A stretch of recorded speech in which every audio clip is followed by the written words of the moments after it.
7 nations gone, not in war, but in contracts, supply chains, and cold-blooded trade deals. While Trump promised to bring jobs home, Germany rewired its factories. Brazil rerouted its beef. South Korea unplugged California and plugged into Ontario. In just 90 days, $42 billion was ripped out of the U.S. economy and handed to Canada. Not one headline warned you. But this isn't the collapse. It's the realignment. And what happens next could leave American industry watching from the sidelines while Ottawa writes the rules. On March 4th, during what should have been a routine WTO hearing, a European delegate whispered to Reuters, "We're not waiting for America to come back. We're planning without them." That whisper became policy. According to Bloomberg, Canada recorded a 14.3% surge in foreign direct investment in the first quarter of 2025, the highest quarterly increase in a decade, driven not by incentives, but by displacement. U.S. trade volatility is now a listed risk in HSBC's country exposure assessments, ranking the U.S. as 31% more unpredictable than its G7 peers. Even J.P. Morgan's 2025 risk outlook noted a collapse of policy predictability under Trump's tariff regime. With $28 billion in European retaliation measures set to activate by July, the silence isn't accidental. It's strategic. This isn't diplomatic frost. It's commercial recalibration, said CSIS fellow Edward Alden. But the real warning didn't come from policy briefings. It came from the shipping manifests of Germany's auto sector. Germany's pivot wasn't loud. It was ledger deep. According to Handelsblatt, within 3 weeks of Trump's 25% auto tariff, German suppliers rerouted $8.6 billion in U.S.-bound components to Ontario. On February 14th, Chancellor Scholz stood beside Trudeau in Newfoundland, overseeing a $10 billion hydrogen trade pact that unlocked tariff-free quotas for German auto parts. GM Canada restarted dormant lines in Oshawa, adding 350 jobs, while GM Michigan announced 1,327 layoffs, confirmed by the Detroit Regional Chamber. Summer GmbH, a key supplier to Ford, halted its U.S. production lane, citing tariff uncertainty as the decisive factor. "We're not punishing the U.S.," said Summer COO Dirk Mertens. "We're protecting continuity."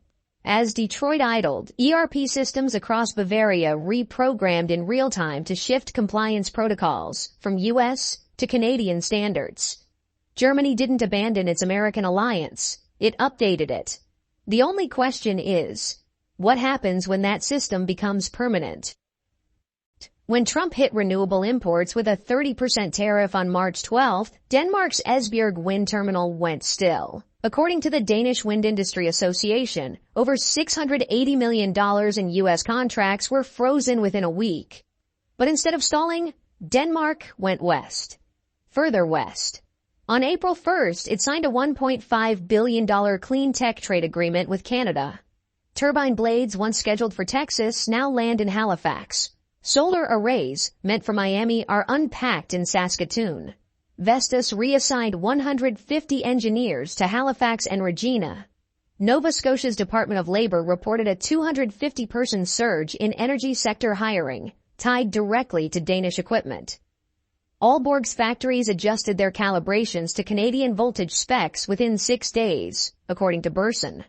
Trump tried to punish China, but he grounded Denmark, quipped Danish MP Morten Østergaard.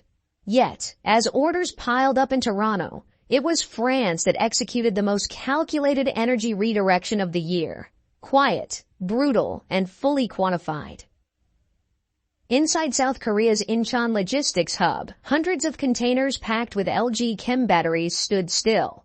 A 20% U.S. tariff on lithium modules effective March 15th had erased California's order book. But Seoul didn't sue. It pivoted. On March 20th, LG Chem and Samsung SDI finalized a $1.7 billion battery supply agreement with Northvolt Canada, shifting 500,000 EV modules to Windsor, London, and Hamilton. According to Canada's Ministry of Innovation, 700 technicians were hired in the second quarter alone to meet the assembly demand. Meanwhile, in Ulsan, Samsung avoided furloughs on over 3,000 line jobs by rapidly transitioning output specs to meet Canada's certification. Bloomberg now estimates that Canada will outpace California in installed EV battery capacity by the fourth quarter of 2025, a stat that was inconceivable just 6 months ago. The tariffs turned supply chain allies into code-switching engineers, noted Stanford economist Dr. Alicia Chung. But what happened next in Lion suggests this wasn't reactive. It was a coordinated reshuffle. At McPhy Energy's hydrogen electrolyzer facility outside Lyon, production paused on March 6 after the U.S. canceled $820 million in infrastructure orders, citing Trump's 30% import tariff. Within 28 days, France announced a $1.2 billion green energy alliance with Canada. According to L'Usine Nouvelle, 800 million euros worth of electrolyzers are now en route to Quebec, with another 400 million in wind systems bound for Nova Scotia. EDF Renewables confirmed that 250 French engineers have been deployed to Montreal and Toronto to integrate with Canadian grid specialists. At Université de Montréal, 180 local trainees are undergoing fast-track certification in French energy protocols, cutting workforce deployment delays by half. France stopped pleading for exemptions and started exporting capability, said Anaïs Delbosque of the OECD. And while the U.S. once led the clean energy transition, it's now facing a bottleneck, friend-shored but friendless. But if Paris won't wait, who else is preparing to bypass Washington? When Trump's 30% tariff on iron ore and lithium hit in March, Australia's Pilbara mines were still processing contracts worth over $19.4 billion annually, most headed for U.S. mills. Within 72 hours, Rio Tinto diverted rail logistics west, not to California, but to British Columbia.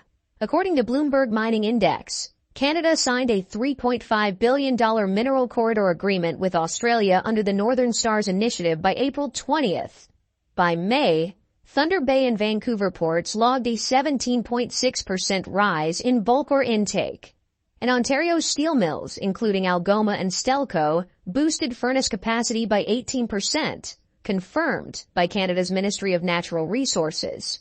Meanwhile, U.S. Steel and Cleveland-Cliffs warned of raw input shortages by the third quarter, projecting up to 9.8% cost increases in finished domestic steel. This is not a trade slowdown. It's a logistical reformation, said Citigroup's commodities strategist Tracy Liao. And as lithium carbonate began fueling Canada's battery supply chain, one fact became impossible to ignore. U.S. reshoring didn't repatriate production. It exported demand.